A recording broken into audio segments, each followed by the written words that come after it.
What up, what up? What is going on, everybody? It's your boy GS, and I know we have a pretty lengthy video, but let me know if this is how you guys want me to do these type of videos. Everything in depth, like I'm showing you guys everything. I would love to know in the comment section if you guys wanted this style, and please let me know. And also hit that like button if you guys want more Budget Squad, man. I know a lot of people are asking for it, man. Listen, the more likes I see on these videos, the more I know you guys want it, the more I will deliver it. So I showed you guys we got 9k coins because I did the solo challenges, and right now we're gonna reap the rewards of these packs. We get 2 bronzies, and they don't go for too much, but eventually we will sell them for 200 coins each. And then we're going to look, we got 1 badge pack opening left, and then we get another bronzy. So 3 bronzes we're going to sell for about 600 coins total. Can't complain. So right here we got 2 trick or treat packs. You can't pull elite cards out of this. We're hoping to get lucky, and we get an elite badge. That right there is definitely good. We will take that, throw that bad boy into a creepy pack and get more quick sells.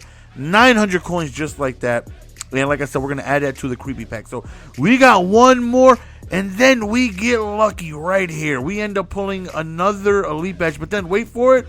Bam! 2,000 quick sell. Look how quick I scrolled back to the right. I'm like, wait a minute. 2,000?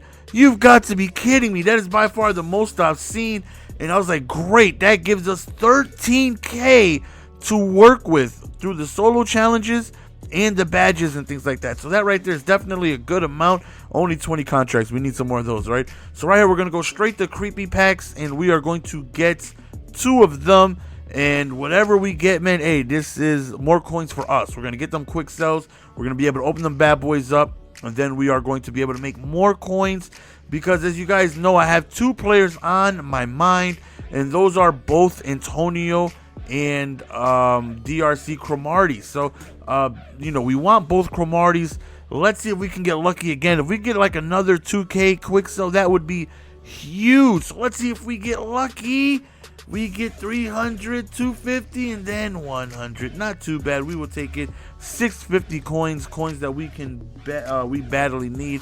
And then the next one we get the exact same combination, adding up to 650. So right there we made about 1,300 coins right there. We will gladly take. And then right now we're going to go to the auction block. I know the Cromardis are pretty expensive to be gold cards, but I badly need them. They got a lot of speed, and they're going to be able to help me out on the outside a lot. So first thing I do, I go to gold, and then we look for Cromartie. That right there is definitely I don't even know what I'm doing in that section. Listen, this was done a couple days ago, so I can't lie. I have no idea what the hell I'm doing in that section. Maybe I wanted to see how much JJ Watt was going for. I don't belong in this section. Not on the PS4 anyways. I shouldn't be dabbling around here whatsoever. I will never, ever get to look over here and be able to buy something. So I guess I'm just browsing around to look at the PS4 market, because I really don't do that too often. So kind of just want to see what it is they go for. Now it's like, okay, now I see what the market looks like, but I don't belong there. Let's go get one of the Cromardis. I don't know which one it is, but we're going to be able to get at least one of them. So we go on ahead and we take a look, and we go to gold. And then first thing I see, which I think was a pretty good deal, is once we go to buy now, we scroll all the way up top. I see Antonio Cromartie for 5,300. I think that's a steal. I buy immediately. And I'm like, this card typically goes for like, 7, 8K. And I'm like, that right there is definitely a good deal. I just may be able to afford both of them. So then we go to buy now. We look for DRC, and he's pretty expensive, but I knew he was going to be expensive. And we have just enough coins to be able to purchase them. And I am excited. We just picked up both Cromardis. These guys are going to be monsters. If you guys are looking for good, solid cornerbacks, the 2 gold Cromardis are some of the best cornerbacks in the game. 6'2", amazing speed, great jumping. They are going to be able to do extremely well against either tall and fast receivers, or if they got a combination of both. If you run into somebody with like some Calvin Johnsons or something like that, these cornerbacks will lock down. They are some of the better cornerbacks in the game. Now, I know they have some flashback Cromardis that are really expensive. I mean, everybody would love to have that. So, but unfortunately, not everybody has coins like that. The gold Cromardis are going to be able to get the job done. Listen, it's not a Big Mac, but it's a double cheeseburger, baby. It both does the same thing. You eat it, they both taste good, and they both may fill you up. You know what I'm saying? So we are going to put both of them bad boys right away. And that right there is such a huge upgrade to my team. As we know, I struggle defensively, so it's really going to help me a lot having two guys on the edges that I know I can count on for speed and to be able to just help me do good with being able to play the pass well. So both Cromardis over there, I feel really good about adding them two guys. Again, we don't have much coins, but it is an amazing addition. So week one, we completely blew somebody out whose team was extremely similar to mine. So here we go into week two with our 67, 68 overall team. I'm not sure. I wasn't paying attention. I'm not gonna lie, but I'm sure you guys may have seen it.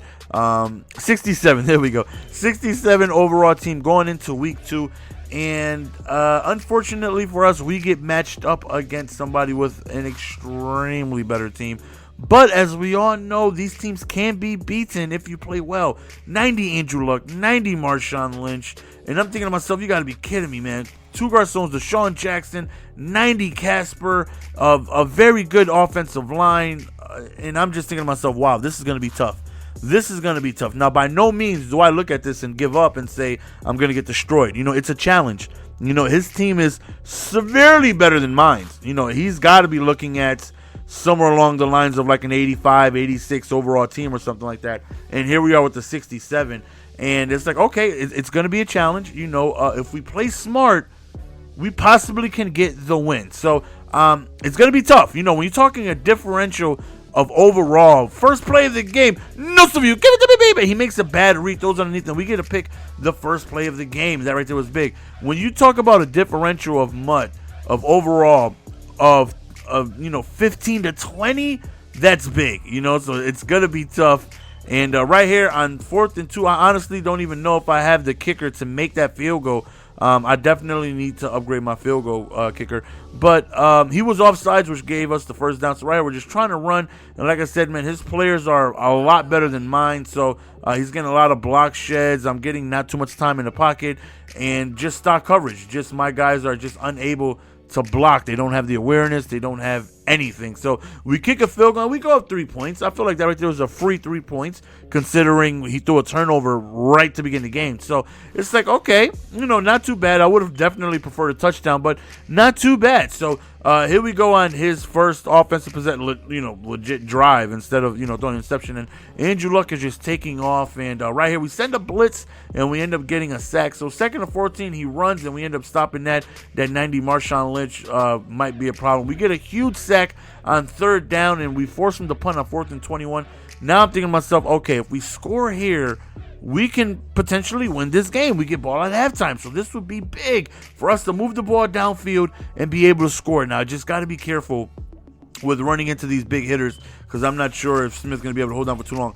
Wide open, RG3 just misses it. RG3 misses so many throws this game. It was very frustrating. And we just got him just for speed because I know my team's overall was going to be low. So I was thinking, you know what, I'm probably not going to be blocking a lot of people. So there's going to be a lot of situations where I got to get out of the pocket and get out of the pocket quick. And we went for speed. And plus, I don't have any coins. I would love to get a Peyton Manning on my team, but I just can't afford that. So RG3 is going to work for now. You know, he makes pretty decent throws, but for the most part, every now and then he's just going to completely throw it in the dirt, which can be frustrating. Right here, he ends up scrambling with Luck, picks up the first down, calls a timeout right here, 3-man deep. We just back everybody up, and we end up sacking him actually before he gets the throw off. So going into the second half, we're up 3-0. We feel pretty confident at the fact that he hasn't been able to move the ball against us. We shut down his run. We're able to send some blitzes. We're getting some sacks. So definitely feel confident. Right here, we try a read option right here with RG3. We get a good 13 yards or so right there. Back to the run with Smith with that good speed. He's got that breakaway speed, but unfortunately, somebody comes out of nowhere and pushes us out of bounds at about the 15. Again, we're trying to go to the run, and Gerhardt goes absolutely nowhere. Smith was a little tired. We go to the screen, absolutely nothing. 3rd and 13, we're looking, we're doing some rerouting, and then wide open, and RG3 misses the throw. I'm not sure if I would have got a first down right there, but he was wide open. I would have had at least an opportunity to make a move, maybe a double juke towards the inside. Who knows what would have happened? Unfortunately, we cannot find out because RG3 just made a poor throw and we settled for the field goal. So I'm still a little, a little confident. Like I said, we've done good against this defense. Right there, he does a good job of hitting the flats, and it's a fumble, but the ground calls that anyways. Even if we recovered, it wouldn't have been our ball anyways. Right there, I called the wrong play because my button layout is different because I don't play on PS4 like that, and my button layout is different. I tried to come out in a zone blitz. I came out in a man-to-man, but when you press and you baseline, the cornerback was like all the way towards the left, and he just was offline, and not good for man-to-man. So he ends up scoring a touchdown, and that right there was frustrating, knowing that we called the wrong play. But it's like, you know what, we're still good. All we need to do is get in field goal range. I've been able to do that twice this game, so I feel confident that we could do that. 2nd and 7, right there, he just bats that down. 3rd and 7, we're looking, and we end up going to the quick drag. Right here, we really need this first down. On 4th and 2, we go towards the outside, and we pick up the much-needed first down. That was big. Right, we try to sneak in a run. It's just tough running on him because of all his block sheds and things like that. Really quick throw towards the left. Macklin couldn't stay in bounds, but we do get a good amount of yards. Right here, just a poor throw by me. The pressure was on me. He absolutely read that route. He was following it all along. I possibly should have just thrown it out of bounds. Bad read by me. Absolutely disgustingly bad play by me. And it's going to be tough. We still have a chance. We have all of our timeouts. Maybe we could hold him to a field goal. Who knows? He ends up running towards the right. We stop him. And then the very next play, he does the fullback fake toss. And he ends up scoring a touchdown. So we have one timeout with 38 seconds left. We still have an opportunity. It's not much of an opportunity, but we do have one. We can't score a goal for 2. Who knows what happens? Right now, we got to go downfield. Just chuck it up. Hope for the best. And overthrown. So right here, 2nd and 10. We try to reroute again. We just try to move around the pocket, buy some more time. Nothing. It's tough to have time when these guys are just block shedding my 64 overall lineman. Right here, I just chuck it up, hoping for the best. He catches an interception. And it looks like game is over until this happened. He goes over towards the right side. We bat that down. But check this play out. 9 seconds left. He calls the screen. And it's an interception. We might have an opportunity. Can Kuechly run it in? It's 1-on-1 and a suction tackle. We have enough time for one play left. And he bats it down and we end up losing. Maybe I should have did a double juke with Kuechly. I wasn't expecting that suction tackle. But that's the end of the game, guys. Hopefully you guys enjoyed. We do got some new additions I will be showing you guys soon. It's your boy Jess, and I'm out. Peace!